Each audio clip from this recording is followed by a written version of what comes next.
Hello everyone, welcome to Shorthand Battle.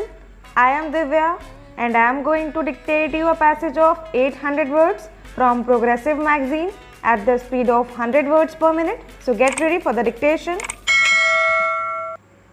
3, 2, 1 and go.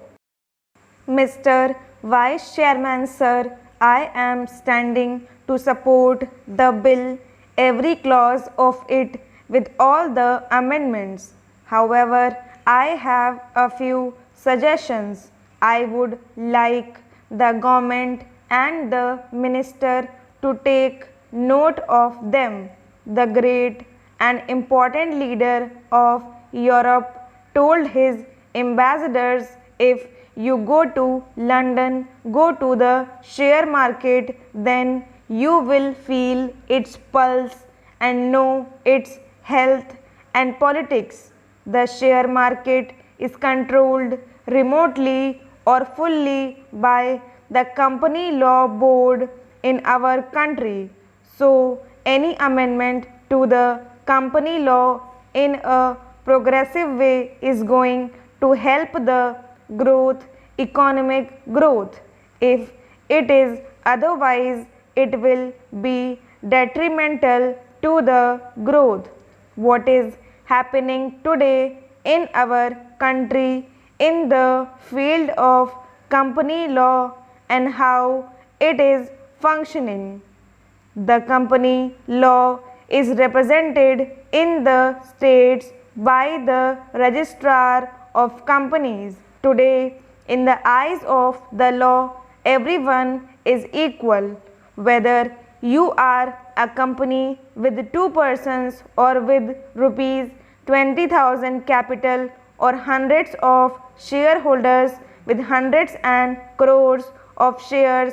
The forms and formats made are the same for everyone.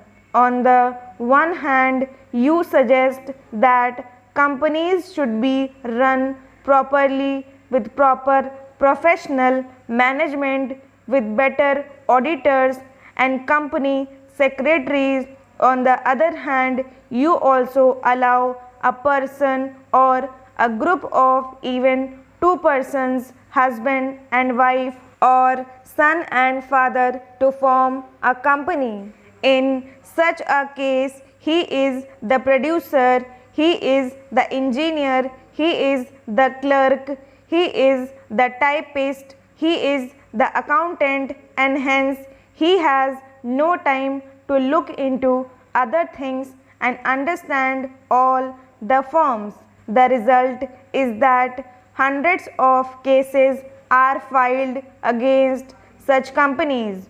Only in Kanpur there must be 1,000 such cases in which party has failed to submit some forms, some reports or some pro forma. There is a nexus between a few lawyers and the registrar of companies, either in Patna or in Kanpur or anywhere in the state capitals. Hundreds of cases are filed. If you fail to submit these forms, you have to pay a penalty and suffer prosecution. The penalty is very minimal. It is rupees 25 or rupees 50, but the word prosecution is also there. The result is that small businessmen who are afraid of going to jail have to go and face the magistrate. Sir, I come to another provision. In the statement of objects and reasons, one of the objects mentioned is reducing unnecessary cost or burden by requiring companies to attach only an abridged form of prospectus to the application form. I would like to know specifically from the Honorable Minister which section of companies has represented that the cost of printing the balance sheet is prohibitive and they want to reduce it.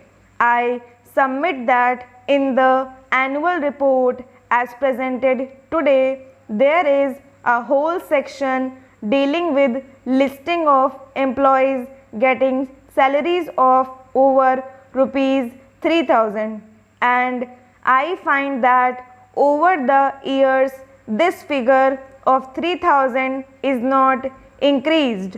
In this amending bill, there is some provision resulting in large companies having thousands of such employees, and they are listing those employees, which itself takes up 30 or 40 pages of the balance sheet. Merely deleting that provision can bring down the cost of printing, and that will not affect the small investors in any way.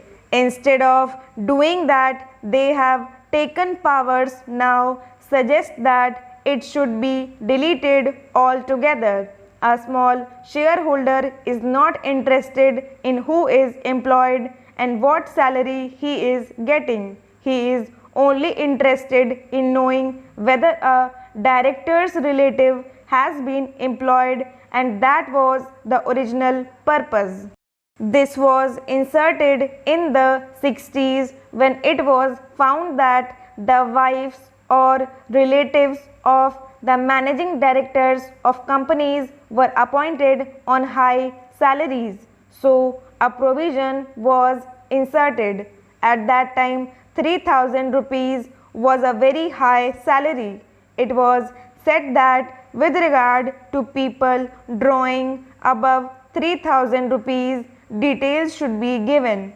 Today, the law should be amended to the effect that if the director's relatives or those connected with the companies are employed by the company, details should be given. Probably after this provision, nobody's relative will be employed because it will come to the adverse notice of the government. But abridging the whole balance sheet to reduce cost is not good. We are seeing larger corporations, instead of just giving information as required by the Companies Act, printing fancy balance sheet, color photographs, offset printing, etc. Certainly, they are not worried about the cost. It is a strange thing that the government is worried about reducing the cost unless we are talking about the balance sheets of the public sector companies, which is a different matter. But the companies which are doing so take pride in printing color balance sheets, and it cannot be their representation, and in the name of reducing cost, you cannot bar vital information from us. Stop.